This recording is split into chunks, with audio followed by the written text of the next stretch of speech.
Breaking news right now. Governor Cuomo is in Westchester County giving an update, another one today on the coronavirus outbreak. He revealed earlier 6 people in New York State have been tested positive. Let's listen into the governor. And the good news was the test that came from Buffalo came back negative. The test that came from Oneida County came back negative. The test that came from Suffolk County came back negative.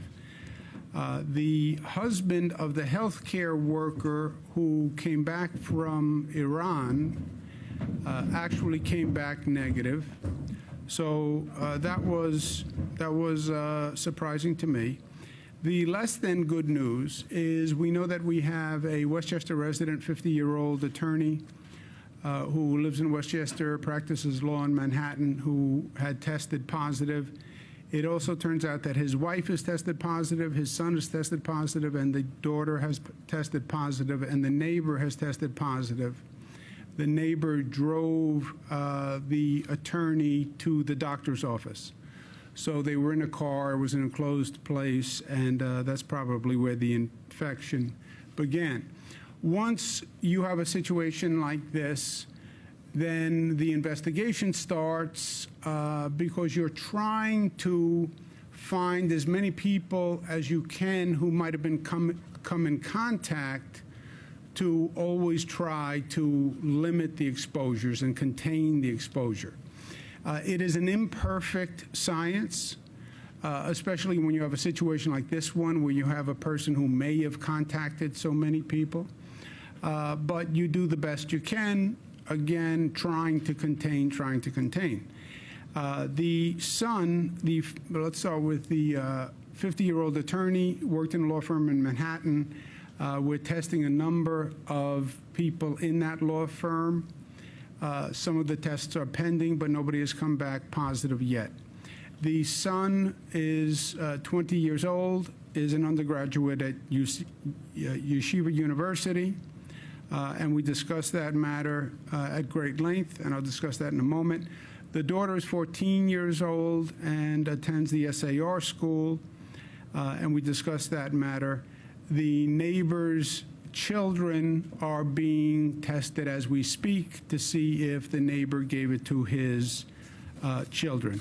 What we have decided just now to come up with a protocol going forward, Lawrence Hospital, which is a hospital that the attorney first went to before being recommended to go to the city. The Lawrence Hospital has 8 employees that are currently being tested.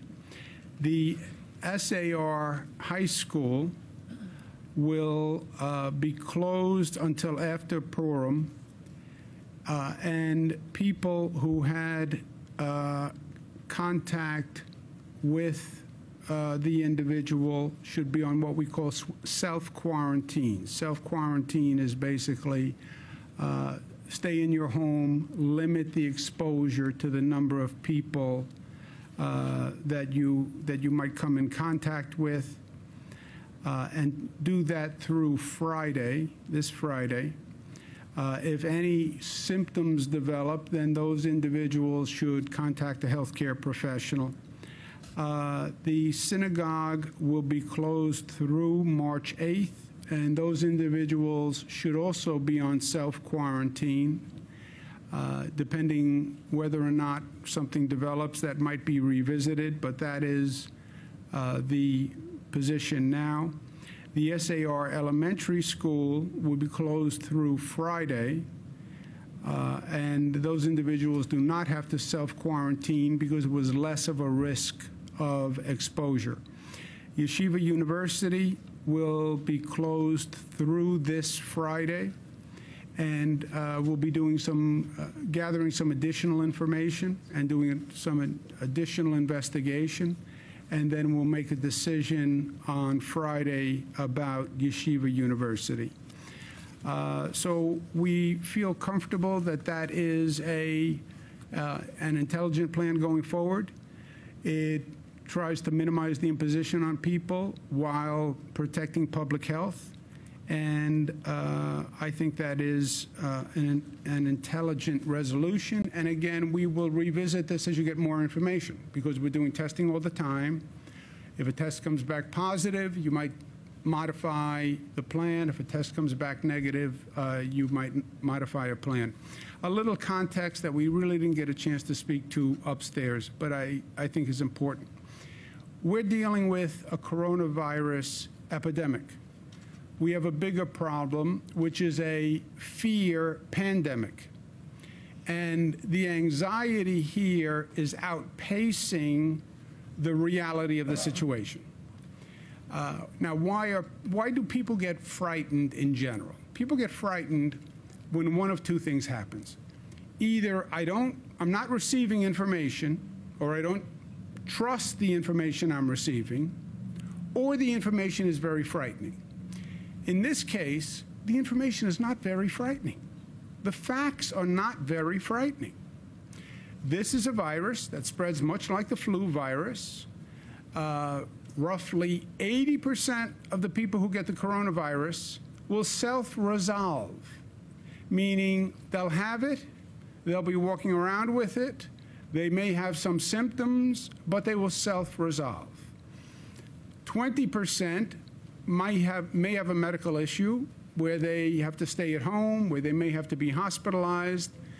And the people at greatest risk are senior citizens, people with compromised immune systems, or people with an underlying illness.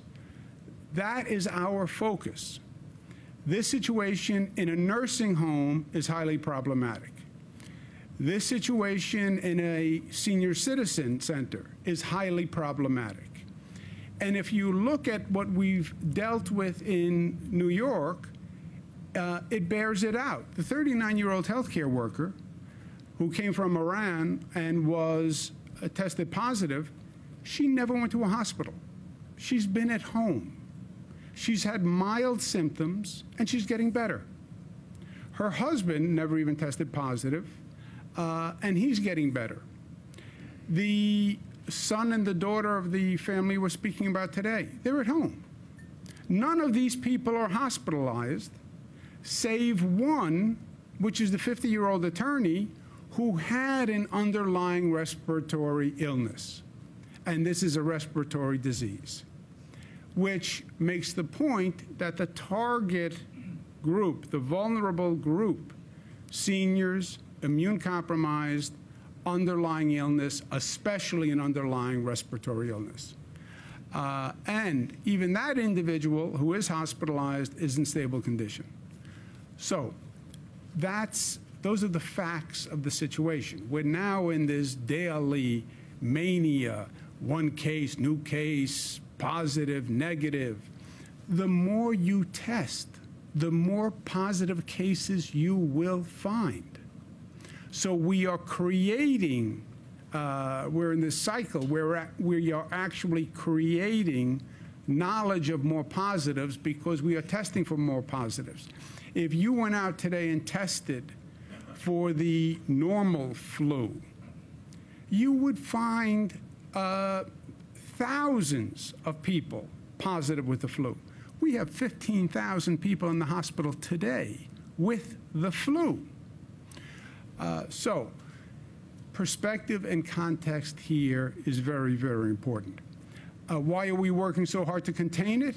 Because it is a dangerous situation, and if you are in that vulnerable position, in that category, it is problematic, and that's why we're doing everything we can. But again, context, perspective. I know we're all New Yorkers. I know we tend to get anxious. And I also know that people have received mixed messages on this. And I think that's part of the problem. Federal government says one thing, then you have this political debate. This one says it's underestimated. This one says it's overestimated. I think that has caused an uncertainty where people don't know what to believe. And that's why just the facts, ma'am, as they used to say. Just give me the facts, let me understand what I'm dealing with, and make an intelligent decision. And that's what we're trying to do. I thank very much our colleagues who are here today. Anyone who does believe they're in close contact is symptomatic, they should go to a healthcare professional. The county is going to notify the healthcare professionals that if they forward that person for testing, what facilities can do that testing, what hospital facilities can do that testing, and the healthcare professional has to contact those facilities prior to referring the person, because the healthcare facility also has to take certain precautions so that when the person comes in for the testing, they're not inadvertently exposing other people if, in fact, they do wind up testing positive. The county government has done a great job coordinating all of this. This is one of the more complicated situations that we've come across because of the number of interconnections that this family has presented. And the county has done just a great job. No surprise, because George Latimer is one of the really great ones, and he's been a colleague of mine for a long time. He abandoned me in Albany. He used to be in Albany. He fled Albany. I'm a little jealous, but he's doing a fantastic job, and I'm glad he's here. County Executive George Latimer. Thank you very much. Thank you very much, Governor Cuomo, and we're very appreciative of you and your team interacting with our teams here in the county and in the local governments to provide us the manpower and the expertise and the resources we need. We're particularly appreciative of your signing into law of $40 million appropriations, additional appropriations, with the support of the Assembly and the Senate, which will put financial resources there. Any of us who operate our governments under certain strict budgets realize that we're not going to make a financial decision as to what energy and effort we're going to put into this. Dr. Shalita Amla, who is here, who is our Commissioner of Public Health, is allocating resources to solve a problem, and the additional resources, financial resources that we can provide is very much appreciated. So thank you very much for that. And I also want to thank Dr. Zucker, who has been, he and his team have been in close consultation with us. The county is tasked with implementing decisions that are made with the state and the county's cooperation. The state has superior authority to issue directives, and sometimes they will do that. Sometimes they'll leave that discretion to our basis. When it falls under our responsibilities, Dr. Amla, who is a pediatrician by profession, is well schooled in public health, and we have an operations team, all of it in this room, led by our Director of Operations, Joan McDonald, our Deputy Director of Operations, Emily Saltzman, who are doing a terrific job pulling those things together. But this is an issue that is evolving, and the governor said yesterday, and I think he was very accurate when he said this, we are in uncharted waters. From day to day, in any point in time, the day or night, we'll get a phone call, and it will change that dynamic for us, and we have to change with those dynamics. The Honorable Ben Boykin, who's the chairman of our legislature, and the members of our county legislature have been partners with us as much as possible in the decision-making process, and we appreciate that role. I will mention also that the mayor of New Rochelle, which is where this in this first active case and now multiple cases are based in, Mayor Noam Bramson, he and his team in the city of New Rochelle, which is our second largest city. I know when we talk about the city, we're always talking about that community just south of us. Here in Westchester County, we think in terms of Yonkers and White Plains and New Rochelle, Mount Vernon and Peekskill, and the mayor of New Rochelle has been a great partner with us. He's been with us as we've had our discussions, and we will continue to work closely with the municipal government.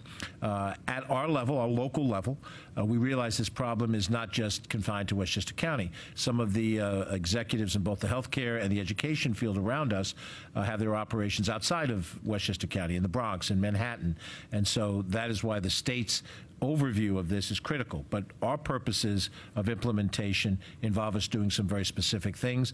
I will mention that for any Westchester resident that sees this and they have a general question, they can call the 211 number, easy to remember, 211, and that will get them general information. We contract with United Way of Westchester Putnam for that basic service.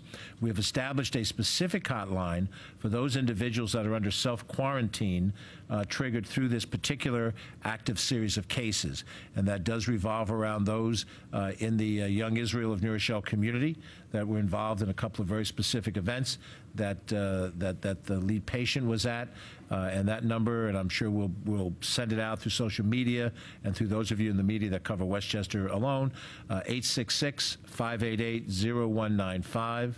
Dr. Amler's team, which includes experienced nurses. We also have mental health professionals at the ready. They'll be able to provide some electronic general information and then specific information, and we'll ensure that that line, which I think will be operative a little bit later today, will be in place, and we'll try to help those people that will have innumerable questions, just as we had around the table when we were all together. Our Emergency Operations Center in Hawthorne is up and operative. It interfaces the county officials, the county entities with the state. It allows us that instant conversation that we have. And I will just end my comments by saying we are at a certain level of alert and activism. That level of alert and activism may rise. If it rises because of increased contagion or whatever the facts are on the ground, we will, in concert with the state and the CDC, we will respond to it. It is premature to jump to the highest level of alert and concern. It might be natural. I think the governor has made this point, very, very straightforwardly. It may be a natural tendency for us to move to the highest degree of concern. What if this and what if that? Those aren't illegitimate questions, but they're premature questions. Where we are today, we're well to focus on what we have to do right now, the detective work we have to do at the county level, interfacing with the state, and if situations change on the ground, those of us who are here, led by the medical professionals, will adjust our strategies and increase those strategies. But we need to understand, Governor said this, I'm just repeating it, there is a spread of a contagious virus. There's also the spread of misinformation and the spread of fear. And we may not be able to control what happens to a virus, but we can control that spread of misinformation and fear. And we must make an effort to do that in the age of social media, in the age of the internet and so forth. We do ourselves injustice by letting speculation run faster than facts and medical professionalism. So, Governor, thank you again for being with us and leading us through this crisis. Questions? We'll take a couple of questions. Governor, the Congress has now come up with this $8.3 billion package that's going to the president's desk. Can you talk of just your reaction that this has happened in a bipartisan way, and then just talk about how that might work with the $40 million from the state that you're able to put forward? Will that reimburse that? How will that work? Great that they passed the bill. I haven't seen a check, so it's not real to me until I know how it's going to help the states. They have said, I spoke to the Vice President Pence is heading the task force, and he was working on putting together the supplemental bill. I said, look, the cost is being incurred by the states, right? CDC operates, they give us guidance, they give us information, but the states are the ones who are managing this system, right? I'm incurring the costs. The county is incurring the costs. So my point was, I think the majority of the funding needs to go to reimburse states for these costs. We're doing quarantine, we're doing testing, we're doing transportation all across the state. We're going to private hospitals to increase our testing capacity, right? Increasing the testing capacity is key. Right now, we can only test about 100 samples per day. We want to get that up to 1,000 samples per day. To do that, I have to go to private hospitals and private laboratories, and I have to say, will you help us? And there's going to be a reimbursement cost there. So it's great that they're moving. That's news in and of itself. Washington getting something done, shoot up the flares. But from a parochial level, I don't know what it means to the state of New York. Do you know exactly how many people have now been ordered to self-quarantine in the county, given the addition of the synagogue and congregants there? And what is the follow-up procedure to check in with those people who are in self-quarantine? The self-quarantine number, I don't have an estimate. We would have to add it up, but it may be about 1,000. About 1,000, and they will be contacted between the County Department of Health and the state and the private organizations. They'll be given guidance on what that actually means. And these, again, are, we are, if anything, we are being overcautious, because remember, even when you get infected with this virus, 80% won't even know, and they'll self-resolve. And if you're in that target population, then yes, it's an issue. My brother, who is a journalist, called up and he said, well, just explain to me in layman's terms, since neither of us are medical professionals, what is this? I said, I think of it like a flu on steroids, which I'm sure violates every medical definition. But it communicates like, it transmits like a flu. The symptoms are like a flu. The duration is like a flu. And the mortality rate, which they're gauging from China and other countries that don't have as sophisticated a healthcare system, as as this country or this state, it's 2 or 3 times what the normal flu is. But that's a way to think of it. We don't do quarantines for the flu, I know. So think of quarantine as, if you think you have symptoms or you may be contagious, stay home. Or if you're not sure, stay home. Don't infect other people, which also makes sense if you have the normal flu. For the people that have tested positive for coronavirus that you have asked to self-quarantine, how is that being policed? How is it being ensured that they don't leave their homes? Yeah, that's a different situation. That's being policed by the local health departments with regulation from the state. That's different. You're tested positive. You are contagious. We want you to stay home, but you need to stay home. And you need to stay home in a way even that in your home, you're not infecting other people. And if you can't, if that opportunity doesn't present itself, then we can find you a place where you can be quarantined, where you won't even infect your own family. But that is a mandatory quarantine situation. That's basically on the honor system. No, that is policed. That is monitored and that is policed. Yeah, no, we check on those people to make sure they are doing it. There were different means of policing it and monitoring it, as well as someone knocking on your door to make sure you're there. The first determination is, where can it be done? Can it be done in your home? And that sometimes has practical issues, right? My children are in my home. It's not realistic to think I can stay in a room and not see my children. I can't see my spouse. If home quarantine doesn't work, we can take you out of the home and put you in an isolated place where you can do quarantine. If you can do it at home, then you must do it at home for the 14 days, and we will monitor that and check on that, because that's a different situation than we're talking about here.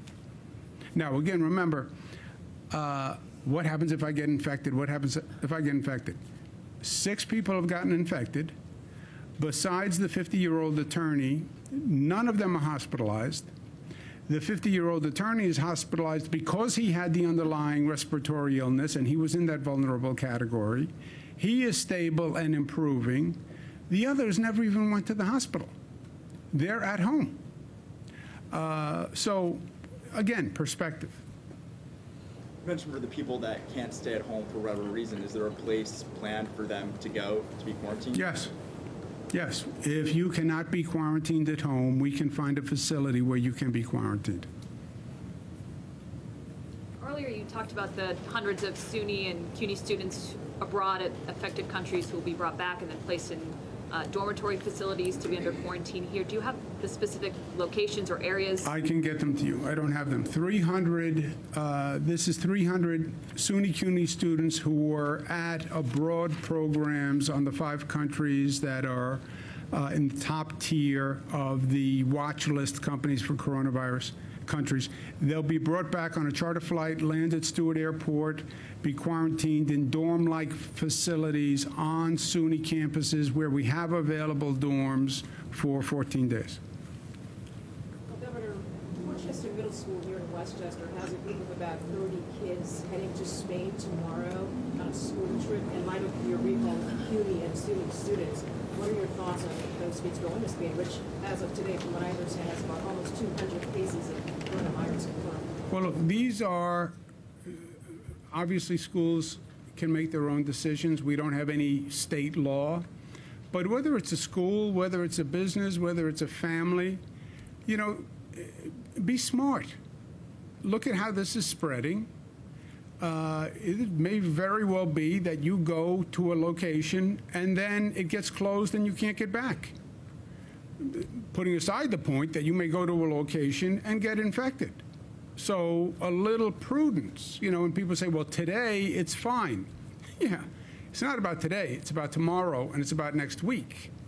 But people have to make their own decisions, but a little prudence, a little diligence, you know, I think is required. Last question, guys. The Yeshiva University student who tested positive, do we know if he was living on the campus in dorms? Yes. Thank you. Okay, thank you very much. Thank all my colleagues and especially the county executive and his team. Thank you. We've been listening to Governor Cuomo in White Plains, and he has been giving an update on the coronavirus situation in New York. 6 people in the state of New York. He revealed earlier today that 6 people have tested positive, and just listing those people, the 50-year-old attorney from New Rochelle, the governor making a point of saying had previous respiratory issues for a few weeks. He is in a Manhattan hospital in stable condition and improving. The man's wife, son, and daughter, and the man's neighbor who took him to the hospital on Friday, tested positive, are home quarantined. The governor also said 8 healthcare workers at New York Presbyterian Lawrence Hospital in Bronxville are being tested. That's where the man was first taken.